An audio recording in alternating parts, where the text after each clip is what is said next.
तो चलिए आपके सामने खोलते हैं हम कर्नाटक की 28 सीटों का ओपिनियन पोल आपके सामने आने जा रहा है। अब जहां 25 सीटें 2019 के चुनाव में भारतीय जनता पार्टी को मिली थी, इस बार सर्वे के हिसाब से बीजेपी उसके पास लेकिन थोड़ा पीछे 22 सीटों पर जाकर रुक सकती है। कांग्रेस पार्टी को यहां 4 सीटें मिल सकती हैं और जेडीएस को तो 2 सीटें मिलती हुई दिखाई दे रही हैं। तो अगर आप एनडीए की बात करें तो चूंकि जेडीएस और बीजेपी का गठबंधन है इस बार, तो आप एनडीए को 24 समझ सकते हैं, अपने दम पर बीजेपी 22, जेडीएस 2 और कांग्रेस पार्टी को 4 सीटें मिलती हुई दिखाई दे रही हैं। लेकिन वहां कांग्रेस पार्टी की सरकार बनने के बाद अगर यह प्रदर्शन बीजेपी कर रही है तो शायद इसको ठीक प्रदर्शन ही कहना चाहिए। दक्षिण भारत में कर्नाटक से बीजेपी को बड़ा सेटबैक भी लग सकता था, लेकिन बीजेपी अपना डैमेज कंट्रोल करती हुई दिखाई दे रही है। 22 सीटों पर जाकर बीजेपी 28 में से रह सकती है। तो यह आपके सामने गोनिका कर्नाटक की 28 सीटों का ओपिनियन। बिल्कुल, लेकिन सौरभ पिछली बार से अगर देखें तो पिछली बार जो 25 सीटें थी और एक सीट और थी जो निर्दलीय उम्मीदवार था वो भी बीजेपी के साथ ही मिल गया, 26 हो गई थी और 26 से अब 4 सीटों का नुकसान है। कांग्रेस पिछली बार 1 सीट पर थी, इस बार 4 सीट पर है, तो कांग्रेस को कहीं ना कहीं बढ़त मिली है। हालांकि लगातार सिद्धरामैया कह रहे हैं कि वो जितनी उम्मीदें बीजेपी कर रही है उतनी जीत नहीं पाएंगे, वो तो खुद 20 सीटों की उम्मीदें लगाकर बैठे। लेकिन ओपिनियन पोल ऐसा होता हुआ दिखाई नहीं दे रहा ओपिनियन पोल के जरिए कि 20 सीटें कहीं कांग्रेस जीत जाए। मुश्किल से कांग्रेस 1 से 4 पर ही आई है। समीर जी, 1 से 4 पर कांग्रेस आ रही है और बीजेपी 26 से 22 पे जा रही है। क्या देख रहे हैं आप? क्या कांग्रेस जो अभी राज्य में सरकार बना भी पाई है लेकिन सिर्फ 6 महीने हुए हैं, तो कुछ फायदा इतना तो होता नहीं दिख रहा है, लेकिन बीजेपी को नुकसान है और बीजेपी के लिए एक एक सीट दक्षिण में जरूरी है। देखिए, मुझे लगता है जिस हिसाब से कर्नाटक विधानसभा के चुनाव के परिणाम आए थे और वहाँ पे कांग्रेस सरकार बनाई थी, भारतीय जनता पार्टी को हारना पड़ा था, लेकिन तब भी यह तय था कि भारतीय जनता पार्टी का जमीनी स्तर पर कर्नाटक में एक बेहतर प्रभाव है। प्रधानमंत्री मोदी के नाम पर जब 2024 का चुनाव होगा तो वोट मोदी के नाम पे पड़ेंगे और मुझे लग रहा है वही होते दिख रहा है। बशर्ते कांग्रेस वहां सरकार जरूर बना ली थी, लेकिन जिस हिसाब से कांग्रेस दावा कर रही थी कर्नाटक में, वह कांग्रेस को इसका बहुत फायदा होता नहीं मिल रहा है। लेकिन हाँ, जेडीएस अब भारतीय जनता पार्टी के साथ गठबंधन में एनडीए में है, तो निश्चित रूप से उसका फायदा जेडीएस को और भारतीय जनता पार्टी को वोकलिंग वोट पॉइंट ऑफ व्यू से होगा। बस एक मांड्या सीट का समझ में नहीं है कि मांड्या लास्ट टाइम निर्दलीय ने जीती थी, वहां से अम्बरीश की वाइफ ने जीती थी। अब वो सीट या तो जेडीएस जीत रही है या शायद मांड्या वैसे भी जेडीएस से गढ़ रहा है, तो या तो मांड्या उनके खाते में गई होगी या मुझे लग रहा है वो बीजेपी के इसमें गई होगी। भावेश, देखिए, अभी तक तो ऐसा कोई अनाउंसमेंट है नहीं कि मांड्या सीट पे सुमन लता ही चुनाव लड़ेगी, क्योंकि बीजेपी ने उनको आउटसाइड सपोर्ट दिया था, बीजेपी ने अपना कैंडिडेट नहीं दिया था। तो ज्यादा प्रोबेबिलिटी है कि वहां जेडीएस ही लड़ेगी, क्योंकि वो जेडीएस का वो ट्रेडिशनल सीट रहा है। वहां से मांड्या और हसन दोनों उसका ट्रेडिशनल सीट है, तो इन दोनों पे ही उनका कैंडिडेट होगा। जहां तक अदर रीजन की बात आप जो कह रहे थे, पूरे कर्नाटक में देखिए, जैसे विधानसभा में जो बीजेपी को नुकसान हुआ था उसका ये हुआ था कि वोकलिगा वोट में एक डिवीजन हो गया था। वोकलिगा वोट का कुछ हद तक जो था उसका साउथ में कांग्रेस को चला गया था, और इधर जो नॉर्थ में था बीजेपी को उसका लिंगायत का भी नुकसान होता। जो येदियुरप्पा को जिस तरह हटाएगा तो उससे उनको भी कुछ हद तक नुकसान होता है, जिसकी वजह से कांग्रेस एक बड़ी जीत लेके आ गई थी। लेकिन वो सारी चीजें जो इस लोकसभा में लगभग शून्य हो गए, वो जो डैमेज हो सकता था।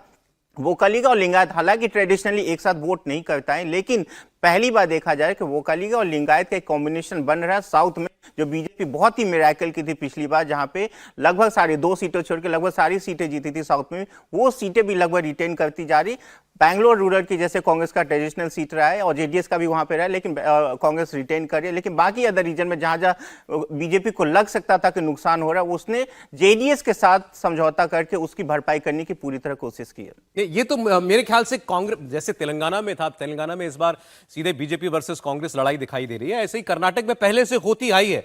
ये जिम्मेदारी ज्यादा कांग्रेस की थी कि बीजेपी को बढ़ने से रोके, क्योंकि दक्षिण में सब जानते हैं कि कर्नाटक ही है जहां पर भारतीय जनता पार्टी स्कोर करती है, लेकिन कांग्रेस ऐसा करने में नाकामयाब होती हमको दिखाई दे रही है। बीजेपी कमोबेश वहीं पहुंचती हुई जहां पर वो 2019 में थी। हर्षवर्धन जी, कैसे देखेंगे इसको, कांग्रेस की नाकामयाबी या बीजेपी का अच्छा परफॉर्मेंस? नहीं, मुझे लगता है कि कांग्रेस की नाकामयाबी से ज्यादा है कि बीजेपी ने अपने लूप होल्स दुरुस्त किए। देखिए, एक तो बात यह थी कि येदियुरप्पा ड्राइविंग सीट से उतार दिए गए थे और वो एक संदेश गया था। दूसरा, ये जो दूसरे बड़े नेता थे उनको भी लग रहा था कि शायद हमारी बात नहीं सुनी जा रही है। अब सोचिए, पूर्व मुख्यमंत्री जगदीश शेट्टार वो कांग्रेस पार्टी में चले जाते हैं, जिनके परिवार में उनके दादाजी, उनके पिताजी, यानी नगर पालिका से लेकर विधायक की पहली सीट आई थी तो शेट्टार परिवार में आई थी। जगदीश शेट्टार अब वापस आ गए। दूसरी जो बड़ी चीज हुई है जिसको वहां ध्यान से देखना चाहिए, कर्नाटक एक कहें कि देश के सबसे विकसित राज्यों में है। अगर हम पर कैपिटा इनकम की बात करें तो तीसरा राज्य है जहां सबसे ज्यादा पैसे लोगों की जेब में जाते हैं। पिछले कुछ समय में जो फ्रीबीज पॉलिटिक्स वहां शुरू हुई है, वहां के लोग उसको पसंद नहीं करते हैं। कई हमने ऐसी घटनाएं देखी जिसको लेकर रिएक्शन दिखा। वोक्कलिगा और लिंगायत वोट वो एक साथ पूरी तरह से आएगा ये मैं अभी भी नहीं मानता हूं, लेकिन कई सीटों पर जो नुकसान हो रहा था भारतीय जनता पार्टी को, विशेष करके जिसको हम कहते हैं जिन सीटों पर जेडीएस या कहें कि मुस्लिम वोटों वाला जो समीकरण था जो पूरी तरह से कांग्रेस के पक्ष में चला गया, वो इस बार उस तरह से जाता हुआ नहीं दिखेगा। वो मुस्लिम वोट उधर जाएंगे लेकिन वोक्कलिगा उनके सपोर्ट में नहीं खड़ा होगा। मेरा यह मानना है कि भारतीय जनता पार्टी कमोबेश इन्हीं लगभग इसी स्थिति में रहने वाली है। कुछ सीटें हैं जहां उसको तुमकुर है, कोप्पल है, ऐसी कुछ सीटें हैं 4-5 सीटें जहां उसको मुश्किल है। अब अगर वो वहां कुछ दुरुस्त कर लेगी तो पुराना आंकड़ा बरकरार रहेगा, नहीं तो लगभग ये जो सर्वे में दिख रहा है इसके आसपास का आंकड़ा होगा। बिल्कुल, तो इन्हीं अब सीटों पर बात कर लेते हैं। वो वीआईपी सीट है जिस पर सबकी नजर है। शिवमोगा सीट की सबसे पहले बात करते हैं। 2 बार से Karnataka BJP president BY Raghavendra इसके यहाँ के सांसद है। बीवाई राघवेंद्र कर्नाटक के पूर्व सीएम है। बीवाई राघवेंद्र येदियुरप्पा के बेटे हैं और उन्होंने 2019 में जेडीएस कैंडिडेट को 2.5 लाख वोटों से हराया था और इस बार बीजेपी जेडीएस का गठबंधन होने से उनकी मजबूती और ज्यादा बढ़ सकती है। और शिवमोगा की सीट 2009 से ही बीजेपी जीत रही है। ऐसे में ओपिनियन पोल में भी शिवमोगा की सीट बीजेपी के खाते में ही दिखाई दे रही है। बीवाई राघवेंद्र ही वहां से चुनाव जीत सकते हैं इन ओपिनियन पोल के मुताबिक। कोई ज्यादा हैरानी की बात भी नहीं है सर। शिवमोगा की सीट एक बार फिर बीजेपी। देखिए, कर्नाटक में यह है कि मुद्दे अलग अलग होते हैं विधानसभा और लोकसभा के। पिछले एक बार भी यही हुआ कि लोकसभा में उनको ज़्यादा सीटें आया और विधानसभा में कम। और इस बार ये भी हो गया था, विधानसभा में एक परसेप्शन हो गया कि यहाँ पे भ्रष्टाचार बहुत हो गया है जब भाजपा की सरकार थी कर्नाटक में, और इनका कोई लीडर भी नहीं था कर्नाटक में भाजपा का जो काउंटर कर सके।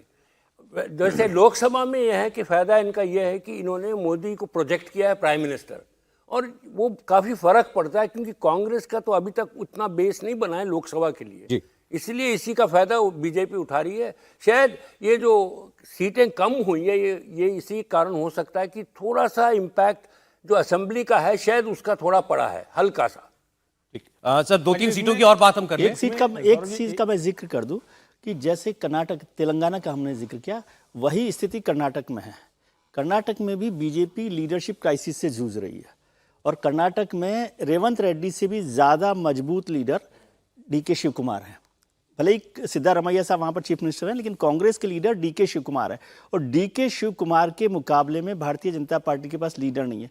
मोदी जी का जो नाम है उस वजह से ही आपको यहाँ पर दिख रही है भारतीय जनता पार्टी आते हुए। हालांकि मुझे ये इसमें भी आशंका है कि वो 22+2 24 पर आ जाए, क्योंकि एक तो जो वोक्कलिगा वोट है वो लिंगायत के साथ 80% तो नहीं जाने वाला, और जेडीएस के बीजेपी के साथ आने से जो माइनॉरिटी वोट है वो कांग्रेस की तरफ चला जाएगा। तो ये मैक्सिमम 20 सीटों पर एनडीए को मैं देख रहा हूं आज की तारीख में, और वो सिर्फ मोदी की लीडरशिप की वजह से, भारतीय जनता पार्टी की वजह से नहीं आएगा, क्योंकि डीके शिव कुमार कांग्रेस के आपने कहा एनडीए मैक्सिमम 20, मतलब इससे 4 कम। हाँ ठीक है। नहीं, इसमें एक चीज में जरूर देखिए, आप भारतीय जनता पार्टी जो आप कहते हैं ना, तो उसको और अच्छे से उदाहरण से समझना हो तो जो झारखंड में स्थिति थी, जो रघुवर दास को लेकर जो सेंटिमेंट था वो बासाराज बोम्मई को लेकर था, लेकिन भारतीय जनता पार्टी ने उस लीडरशिप क्राइसिस को खत्म कर दिया है। जो बीवाई विजेंद्र हैं, जो येदियुरप्पा के बेटे हैं, वो बहुत मजबूत नेता के तौर पर जाने जाते हैं। और मेरा यह मानना है कि जो पार्टी के नेता नाराज थे पिछले 6 महीने में, जिस तरह से वहां दिखा है, जो पार्टी के प्रोग्राम्स दिखे और जिस तरह से वो लड़ती हुई दिखी है, मुझे लगता है कि आंकड़े इसी के इर्द गिर्द रहने वाले। जरा कुछ सीटों की बात कर लेते हैं, कुछ वीआईपी सीटों की बात कर लेते हैं। बेंगलोर नॉर्थ की सबसे पहले बात करते हैं। पूर्व सीएम और पूर्व केंद्रीय मंत्री सदानंद गौड़ा की ये सीट है। 2004 से यहां लगातार बीजेपी जीत रही है और 2019 में बीजेपी के सदानंद गौड़ा ने कांग्रेस को 2.25 लाख वोटों से हराया था। इससे पहले इस सीट पर 13 बार कांग्रेस और 1 बार जनता दल के सांसद रहे हैं और ओपिनियन पोल के मुताबिक बेंगलोर उत्तर की सीट बीजेपी जीत रही है, यानी कि सदानंद गौड़ा इस बार भी अपनी सीट को जीत लेंगे। अब बात उडुपी चिकमंगलुरु की करते हैं। 2 बार से शोभा करंदलाजे वहां से सांसद हैं। शोभा करंदलाजे पूर्व सीएम येदियुरप्पा की सबसे विश्वास पात्र मानी जाती है। 2019 में शोभा करंदलाजे ने जेडीएस को लगभग 4 लाख वोटों से हराया था।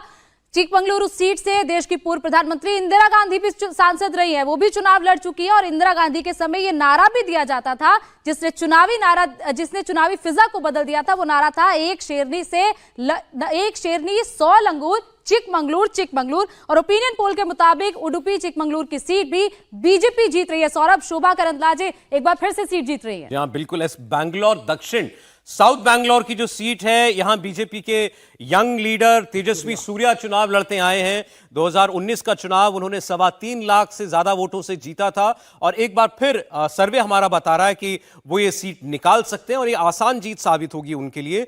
उनसे पहले 6 बार लगातार बीजेपी के एक बहुत सीनियर लीडर अनंत कुमार यहां से सांसद रहे थे, तो ये सीट एक बार फिर बीजेपी के पास जाती हुई दिखाई दे रही है। और अब बात करते हैं चिक्कोडी सीट की। बीजेपी के अन्ना साहेब शंकर जोले वो सांसद हैं यहां से। 2019 में उन्होंने कांग्रेस को हराया था लगभग 2.25 लाख वोट से और ओपिनियन पोल के मुताबिक इस बार कांग्रेस के पास चिक्कोडी की सीट जाती हुई दिखाई दे रही है। गुलबर्गा की बात करें तो कांग्रेस अध्यक्ष मल्लिकार्जुन खड़गे की सीट है। 2019 में बीजेपी के डॉक्टर उमेश जाधव ने मल्लिकार्जुन खड़गे को लगभग 1 लाख वोटों से यहां से हरा दिया था, लेकिन ओपिनियन पोल के मुताबिक इस बार यह सीट कांग्रेस पार्टी को जा सकती है। तो चिक्कोडी सीट जो है, गुलबर्गा की सीट माफ कीजिएगा, एक बार फिर बीजेपी से वापस ले सकती है कांग्रेस पार्टी। बैंगलोर रूरल 3 बार से डीके सुरेश यहां से सांसद बनकर के आ रहे हैं, कर्नाटक के डिप्टी सीएम और कांग्रेस के संकट मोचक डीके शिव कुमार के भाई हैं और इन्होंने पीछे एक बड़ा विवादास्पद बयान भी दिया था। उसको लेकर प्रधानमंत्री ने भी रिएक्ट किया देश की संसद में नॉर्थ साउथ डिवाइड को लेकर के। 2019 में डीके सुरेश ने बीजेपी को यहां 2 लाख वोट से हराया था और ओपिनियन पोल के मुताबिक एक बार फिर यहां से कांग्रेस पार्टी जीत सकती है। चामराजनगर की बात करें, 2019 में बीजेपी के पास ये सीट थी। ये सीट फिलहाल खाली है क्योंकि उस वक्त जीतने वाले बी श्रीनिवास ने लोकसभा से इस्तीफा दे दिया है। वो फिलहाल नजागुंड से विधायक हैं। लेकिन चामराजनगर भारतीय जनता पार्टी के लिए कठिन सीट है। चामराजनगर में भारतीय जनता पार्टी के लिए वैसे ही बैंगलोर रूरल कांग्रेस के लिए 1800 वोटों से जीती थी चामराजनगर से। एचडी कुमारस्वामी वहां से चुनाव लड़ेंगे और जिसमें हो सकता है कि बीजेपी का सपोर्ट के साथ वो सीट निकाले और डीके सुरेश के लिए ये सीट बहुत मुश्किल होने वाली है। देखिए, एक बड़े फायर ब्रांड लीडर हुआ करते थे, अब आजकल उनकी चर्चा कम होती है। अनंत हेगड़े 4.5 लाख से अधिक अंतर से जीती थी उत्तर कन्नड़ सीट। वहां भारतीय जनता पार्टी बहुत स्ट्रांग होल्ड है, बहुत बड़े नेता हैं, मतलब उनका प्रभाव बहुत ज्यादा है। उनको टिकट मिलेगा। टी राघवन हमारे साउथ इंडिया ब्यूरो चीफ वो जुड़ गए हमारे साथ। राघवन, देखिए 2 स्टेट्स की हमने इससे पहले तेलंगाना की बात की थी, उस पर भी आपकी राय जरूर जानना चाहेंगे और अब कर्नाटक का सर्वे दिखा रहे हैं। तेलंगाना में भारतीय जनता पार्टी 5 और कांग्रेस 9 और कर्नाटक में आते हैं तो बीजेपी 22 सीटों पर जेडीएस के साथ मिलाकर 24, मतलब जेडीएस को 2 और कांग्रेस को 4 सीटें। कैसे देखेंगे आप दोनों स्टेट्स में जो सर्वे दिखा रहा है? जी देखिए, जहां तक तेलंगाना की बात है, कह सकते हैं सौरभ की मोमेंटम जो है फिलहाल बीजेपी के पक्ष में वहां पर नजर आ रहा है। मेरा ये अनुमान है कि अगर आज वहां पर चुनाव हो जाए तो कम से कम 6 सीट बीजेपी जीत सकती है। बीजेपी के जो वहां के प्रदेश नेता जिनसे हम लगातार बातचीत करते रहते हैं, जिसमें बंडी संजय कुमार, जिनका नाम आपने भी चर्चा में जिक्र किया होगा, वो ये कह रहे हैं कि 8 सीटों पर बहुत ज़्यादा फोकस के साथ वो काम कर रहे हैं। उसमें से 6 सीट तो मैं ऐसा मानकर चल रहा हूं कि अगर आज की तारीख में वहां पर चुनाव हो जाए तो 6 सीट बीजेपी वहां निकाल सकती है। बहुत कंफर्टेबल स्थिति में बीजेपी इस वजह से नजर आ रही है क्योंकि वहां पर बीआरएस जो है वो पूरी तरह से कमजोर हो गई है और क्योंकि अब सीधा मुकाबला कांग्रेस से होने जा रहा है बीजेपी का, तो ऐसा लगता है कि वहां पर बीजेपी को थोड़ा फायदा वहां पर होगा। जहां तक कर्नाटक की बात कर लें, यहां पर एक नैरेटिव जिसकी चर्चा पूरे देश में है, मोदी की गारंटी। आप इस बात को आप मानेंगे मेरी बात को कि ये जो नैरेटिव है, कह सकते हैं कि कर्नाटका की कांग्रेस के इलेक्शन कैंपेन से शुरू हुआ था, जहां पर 5 गारंटी की घोषणा कर्नाटका कांग्रेस ने की थी और उसके बाद हमने देखा कि विधानसभा चुनाव में बहुत जबरदस्त बहुमत के साथ कांग्रेस ने सरकार बनाई थी। यहां पर यह कहना बहुत जरूरी होगा कि अगर हम अर्बन एरियाज की बात करें, चाहे जिसमें बेंगलुरु की 3 सीटें शामिल है, उसके अलावा रामनगरा की सीटें शामिल है, साउथ कर्नाटका की सीटें शामिल है, यहां पर उस गारंटीज का असर कह सकते हैं कि अब कम हो गया। लोगों को लगने लगा है कि विधानसभा चुनाव पार्टी ने जीत लिया, लेकिन रूरल एरियाज में अभी भी कांग्रेस की गारंटी बहुत जबरदस्त तरीके से काम कर रही है और ये हमें नजर आता है। लेकिन उसका मुकाबला इस बार लोकसभा चुनाव में, चूंकि मोदी जी के व्यक्तित्व उनके चेहरे से है, इसलिए ऐसा कर्नाटक में कहीं ना कहीं ऐसा लग रहा है कि मोदी जी के चेहरे पर बीजेपी को एक जबरदस्त कामयाबी मिल सकती है। हालांकि कांग्रेस के जो नेता हैं डीके शिव कुमार, वो पूरी कोशिश कर रहे हैं कि इस बार ऐसे चेहरों को मैदान में उतारा जाए जो बीजेपी के चेहरों से कड़ा मुकाबला कर सकें। आपको याद होगा कि पहली लिस्ट में कर्नाटक का जिक्र भी पार्टी की तरफ से नहीं किया गया जब 195 उम्मीदवारों की लिस्ट आई। इसकी बड़ी वजह यह भी है कि यहां पर 15 से 17 ऐसे सिटिंग एमपीज हैं जिनके बारे में कहा जा रहा है कि उनके खिलाफ एक इनकम्बेंसी है, एक एंटी इनकम्बेंसी का वो सामना कर रहे हैं। और दूसरी बात 2019 का एक छोटा सा जिक्र कर देता हूं, जब कांग्रेस और जेडीएस पहली बार कंबाइन होकर चुनाव लड़े थे और सुपड़ा साफ कर दिया था बीजेपी ने, 25 सीटें प्लस एक इंडिपेंडेंट को भी बीजेपी जिताकर लाई थी। लेकिन इस बार इसका उल्टा है, इस बार बीजेपी और जेडीएस साथ में है, तो कांग्रेस को ऐसा लगता है कि ये जो कॉम्बिनेशन है वो कर्नाटक में वर्कआउट नहीं करता, इसलिए कांग्रेस वहां पर कुछ न कुछ ऐसी भूमिका देख रही है, ऐसी जगह देख रही है जहां पर वो जेडीएस को टारगेट करते हुए बीजेपी को भी हरा सके। कुमार स्वामी, जिसका जिक्र करना बहुत जरूरी है, मंड्या सीट वो देख रहे हैं, बेंगलुरु रूरल से वो चुनाव लड़ने की बात कर रहे हैं। तो ऐसे में देखना होगा कि कॉम्बिनेशन कैसे वर्कआउट करता है। 5 सीटों की मांग की गई है, ऐसा लग रहा है 3 सीटों पर जेडीएस सेटल हो जाएगी, लेकिन ये कॉम्बिनेशन क्या वर्क करता है, क्या वोक्कलिगा और लिंगायत कम्युनिटी दोनों एक साथ आकर बीजेपी के पक्ष में, जेडीएस के पक्ष में वोट डालते हैं, या फिर कांग्रेस का जो एक दलित और मुस्लिम कॉम्बिनेशन जो है वो जबरदस्त तरीके से विधानसभा में काम किया था, ये उनके पक्ष में अभी भी इंटैक्ट रहता है। ये देखने वाली बात होगी। कुल मिलाकर कर्नाटका का चुनाव बहुत ज्यादा इंटरेस्टिंग है और कर्नाटका में शायद कुछ नुकसान बीजेपी भांप रही है। यही वजह है कि हम देख रहे हैं कि बाकी सदर्न स्टेट में बीजेपी का फोकस बहुत ज्यादा गंभीरता से, बीजेपी खुद प्रधानमंत्री ने मोर्चा संभाला हुआ। जी बिल्कुल ठीक राघवन। बाकी राज्यों में लेकिन क्या परिस्थिति, अब हम देखिए वहां पहुंच गए जहां हमने सबसे पहले आज का ओपिनियन पोल शुरू करते हुए हमने हमारे गेस्ट से उनकी राय मांगी थी। तमिलनाडु, केरल, आंध्र प्रदेश, क्योंकि ये अभी तक तेलंगाना, कर्नाटक वो राज्य हैं जहां पर कम से कम हमें इस बात को लेकर के कोई सवाल नहीं पूछना पड़ा कि यहां पर क्या खाता खुलेगा। कर्नाटक में तो जबरदस्त स्वीप वाली परिस्थिति में बीजेपी रही 2 चुनाव में पिछले, और तेलंगाना में अब वो उसका एक जनाधार है।